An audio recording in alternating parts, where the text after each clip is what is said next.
Baik, terima kasih. Perkenalkan, nama saya Oktavianti Tasya. Saya dari Prodi S1 Manajemen, Fakultas Ekonomi, Bisnis, dan Politik.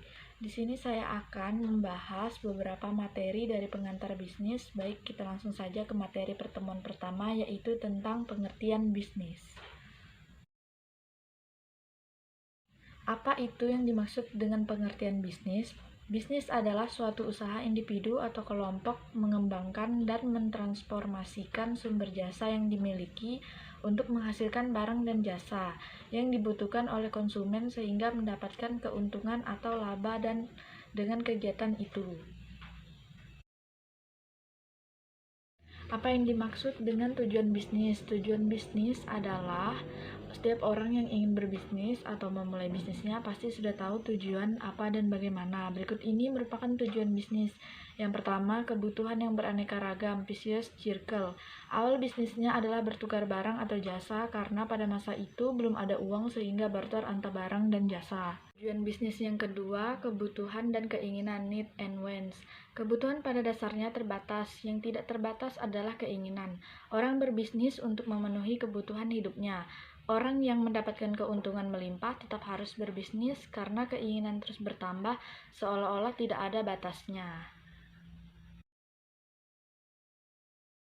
Tujuan bisnis yang ketiga, keuntungan atau laba. Semua orang sepakat yakini berbisnis ingin mendapatkan keuntungan atau laba. Keuntunganlah yang mendorong kuat seseorang pebisnis untuk terus berinovasi dan berkreativitas supaya bisnisnya berkembang. Meskipun sebuah keuntungan itu bukan hanya bentuk materi ataupun uang. Pelaku bisnis. Menurut Jet Madura, ada 5 pemegang kepentingan dalam berbisnis atau berusahaan. 1. Pemilik atau owners. Owners adalah pemilik atau jika perusahaan benar disebut pemilik saham. Tugas dari owner adalah mengorganisasi, pengelola, dan menanggung jawab resiko bisnis. Pelaku bisnis yang kedua adalah kreditur atau creditors. Kreditur atau penyedia pinjaman untuk mulai bisnis. Biasanya lembaga yang dipercayai oleh masyarakat adalah bank atau lembaga sejenisnya yang mau meminjamkan pinjaman, dan yang tidak kalah penting adalah perlindungan yang diakui oleh pemerintah. Pelaku bisnis yang ketiga, karyawan bisnis. Karyawan atau pegawai yang direkrut memiliki peran penting dalam sebuah bisnis, yakini keberlangsungan bisnis itu sendiri. Yang keempat, penyediaan material atau supplier. Supplier sangat penting dan dibutuhkan untuk membantu kelancaran kegiatan proses produksi. Yang kelima, pelanggan. Tanpa pembeli, bisnis bisa merugi. Puaskan pembeli. Perbedaan bisnis. Di sini ada 2 jenis bisnis, yaitu yang pertama, bisnis kecil terdiri dari umumnya pemilik jadi manajer, daerah operasi lokal, organisasi sederhana, pemilik intim dengan karyawan, banyak kegagalan, pemilik serba bisa. Perbedaan bisnis yang kedua, bisnis besar, terdiri dari manajer bukan pemilik, regional atau nasional, organisasi kompleks, pemilik tidak kenal dengan karyawan, jarang gagal, manajemen spesialis. Dari materi yang pertama, kemudian kita masuk ke materi yang kedua, yaitu membahas tentang tanggung jawab sosial kepada pelanggan. Tanggung jawab sosial kepada pelanggan. Yang pertama, bagaimana memastikan tanggung jawab bisnis. Tetapkan kode etika, menetapkan pedoman atau petunjuk terhadap kualitas produk sekaligus petunjuk-petunjuk karyawan. Pelanggan harus diperlakukan dengan baik. Tanggung jawab sosial kepada pekerja. Yang pertama, memastikan tempat kerja adalah nyaman, baik tempat ataupun peraturannya. Yang kedua, memastikan tidak ada diskriminasi. Yang ketiga, kesamaan kesempatan, tidak ada sara. Yang keempat, keluhan prosedur kode etik, undang-undang keterangan. Tanggung jawab Sosial kepada kreditur. Jika suatu perusahaan ada masalah keuangan dan tidak dapat memenuhi kewajiban, maka perusahaan wajib memberitahu kepada kreditur. Dan biasanya kreditur memperpanjang jatuh tempo pembayaran serta memberikan vonis dalam mengatasi masalah keuangan. Tanggung jawab sosial kepada lingkungan. Proses produksi yang digunakan perusahaan juga memproduksi yang dihasilkan dapat mencemari atau merusak lingkungan. Misalnya polusi udara O2 yang berbahaya bagi masyarakat, atau bisa juga mencemari air terkait limbah buangan yang tidak tepat. Selanjutnya kita masuk ke materi yang terakhir atau materi yang ketiga adalah bentuk hukum lingkungan, kebaikan dan keburukan perusahaan.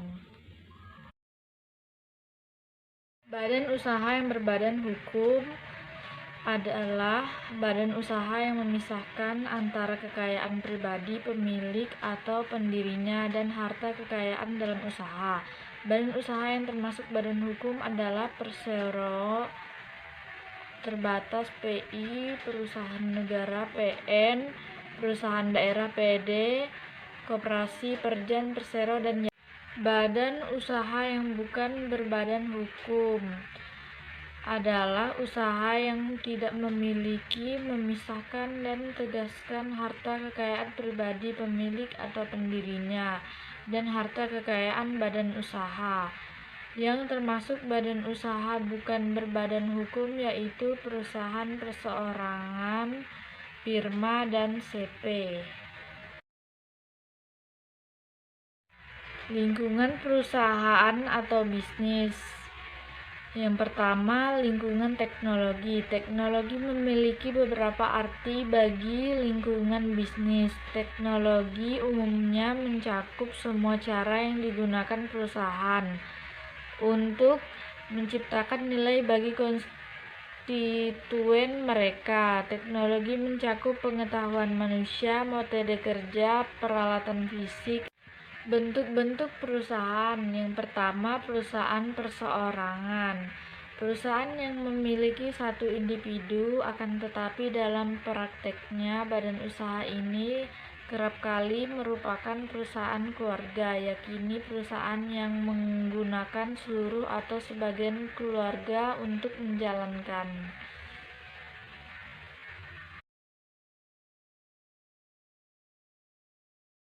Yang kedua, perusahaan perkongsian. Pada umumnya tidak berbeda banyak dengan perusahaan perseorangan. Salah satu poin penting adalah menggabungkan sumber daya yang dimiliki kedua belah pihak, yaitu kerja sama di bidang usaha yang dinikmati bersama.